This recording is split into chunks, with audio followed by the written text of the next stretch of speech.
So you've reached out about, well, a really significant and frankly disturbing event. Yes, the attack in Pahalgam, it certainly sent shockwaves. Exactly.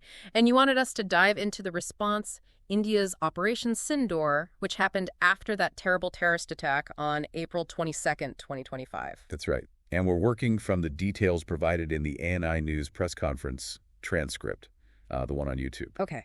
So our mission here is to pull out the key facts, the context around the attack and the operation. Yeah, give you a clear picture, basically, without getting lost in, excessive detail. Let's start with the attack itself. Pahalgam, Jammu, and Kashmir, April 22nd. The sources are pretty clear. Perpetrated by terrorists linked to Pakistan, specifically Lashkar-e-Taiba. And the scale. 26 killed, 25 Indian tourists, 1 Nepali national. It's the worst attack on civilians since Mumbai in 2008. It is. And the details describe the brutality. It's chilling. How so? Well, the briefing mentions close-range headshots, killings often happening right in front of family members.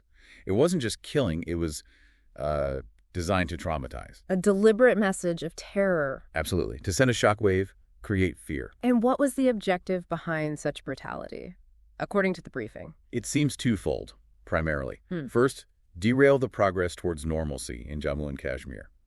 Tourism was booming, over 2 crore visitors last year. Right, so hit them where it shows progress. Exactly. Undermine that narrative, hinder development, and keep the region unstable. Essentially, maintain it as a space for cross-border terror coming from Pakistan. Why is hitting tourism such a focus for these groups? Well, think about it. It's not just the money, though that's part of it. It's a very visible symbol, isn't it? People visiting, enjoying the beauty. It signals peace, development. A symbol they want to shatter. Precisely. And the other objective mentioned was igniting communal tensions, both within J&K and across India. Thankfully, the sources say that part didn't succeed. Yes, that attempted division failed. Now, the group claiming responsibility was the Resistance Front, TRF. Correct. But the crucial point made in the briefing is that TRF isn't really independent. It's a front. Yes, a known front for Lashkar-e-Taiba, which, as we know, is a UN-prescribed Pakistani terrorist group.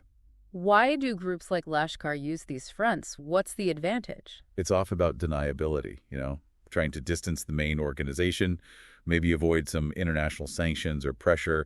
They try to frame it as an indigenous movement rather than foreign-backed terror. But the links here were obvious. Seemingly so, especially given the history. And India had already flagged this internationally, right? Yes, the briefing confirms India shared intelligence with the UN 1267 Sanctions Committee. That's the big UN list for terror entities. When was this? Back in May and November 2024, specifically naming TRF as a cover.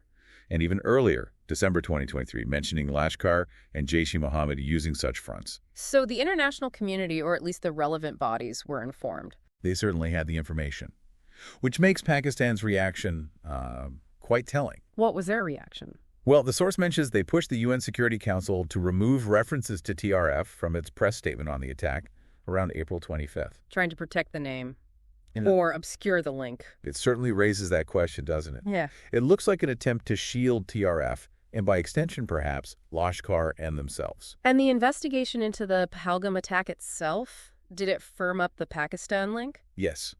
Things like communication intercepts, the fact that TRF's claim was almost immediately amplified by known Lashkar social media handles. Ah, okay. Plus eyewitness accounts, identifying the attackers. It all pointed back. And this fits into a larger pattern, unfortunately. It does. The source reminds us of Pakistan's, long history of supporting cross-border terrorism against India. Its reputation, internationally, as a safe haven. Where UN-listed terrorists often seem to operate quite freely. That's the concern raised. The Sajid Mir case is highlighted as a prime example. Right, Sajid Mir. Why is that case so significant in this context? Refresh our memory. Sure. Mir was a key planner for the 2008 Mumbai attacks. Pakistan claimed for years he was dead. Which turned out not to be true. Exactly. It was widely seen as a way to mislead bodies like the FATF, the Financial Action Task Force. The money laundering and terror financing watchdog? Correct. Being on their gray list has serious economic consequences, so there was immense pressure. When Mir eventually reappeared, it really exposed what looked like a deliberate deception strategy. Placate internationally, but don't actually change the fundamental approach. So after the Pahalgam attack, India announced some diplomatic measures on April 23rd. Yes, but the briefing emphasizes the absolute priority was justice for the victims, holding the attackers and planners accountable. And did Pakistan take any action against the terror groups involved in those 2 weeks? According to the source, no. No demonstrable steps against the infrastructure on their soil or in POJK. Instead, it was denials, counter-allegations. Which must have been incredibly frustrating. And concerning, especially because Indian intelligence, as mentioned, suggested more attacks were likely being planned. Right. The intelligence indicated an ongoing threat. Yes, creating a need for, well, both deterrence and possibly preemption. Which brings us directly to Operation Sindoor. Exactly.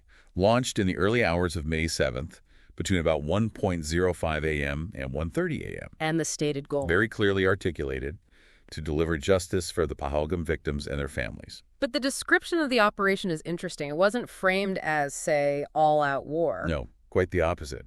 The terms used were specific. Measured, non-escalatory, proportionate, responsible. Focused. Highly focused on dismantling specific terrorist infrastructure and neutralizing terrorists believed to be poised for future attacks against India. And this infrastructure, it's extensive. Oh, yes.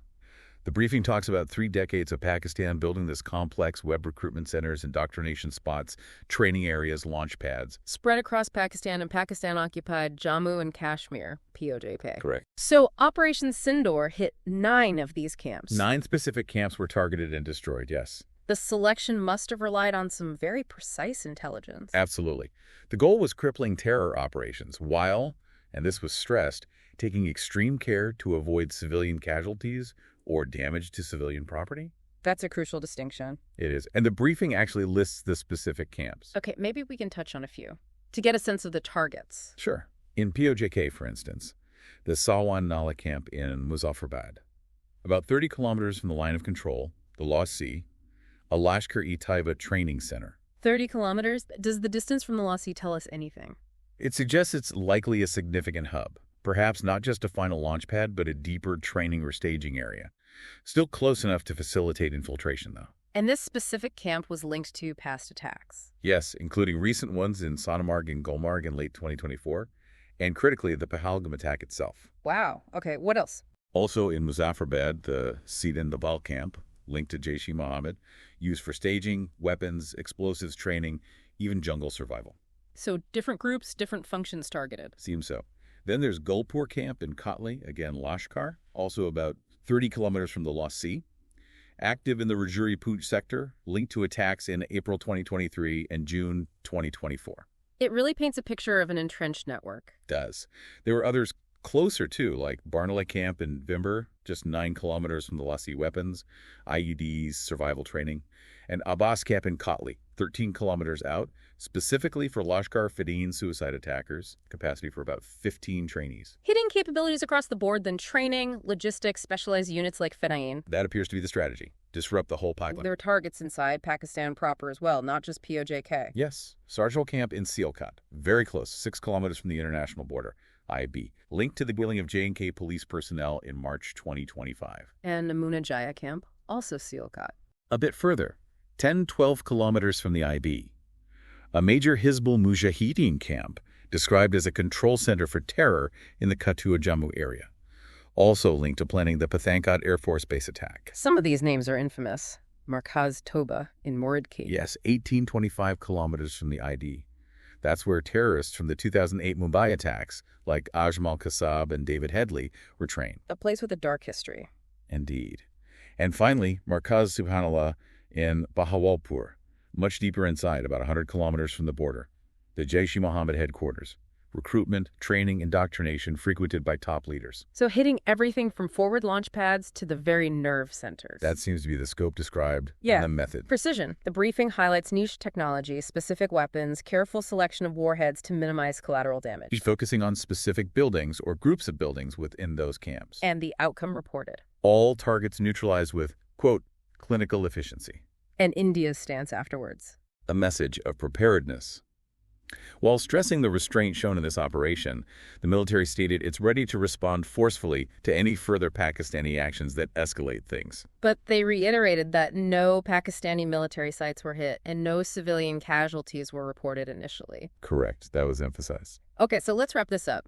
We've looked at the sheer brutality of the Pahalgam attack. The clear evidence trail leading back to Pakistan-based groups like Lashkar-e-Taiba operating via fronts like TRF.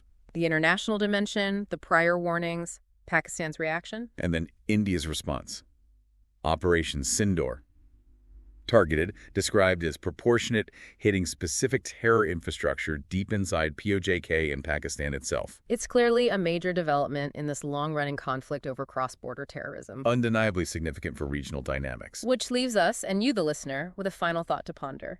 Considering this history, the nature of this specific attack, and the very direct, targeted nature of Operation Sindoor, what might the long-term consequences be? For the India-Pakistan relationship, for counterterrorism efforts, for stability in the region, what shifts now? It's a complex question with no easy answers right now. Definitely something that will continue to unfold. Many factors will play a role. Well, thank you for joining us for this deep dive into these critical events. We hope breaking down the information from the source is giving you a clearer understanding. Yes, hopefully it provided useful context to a difficult situation.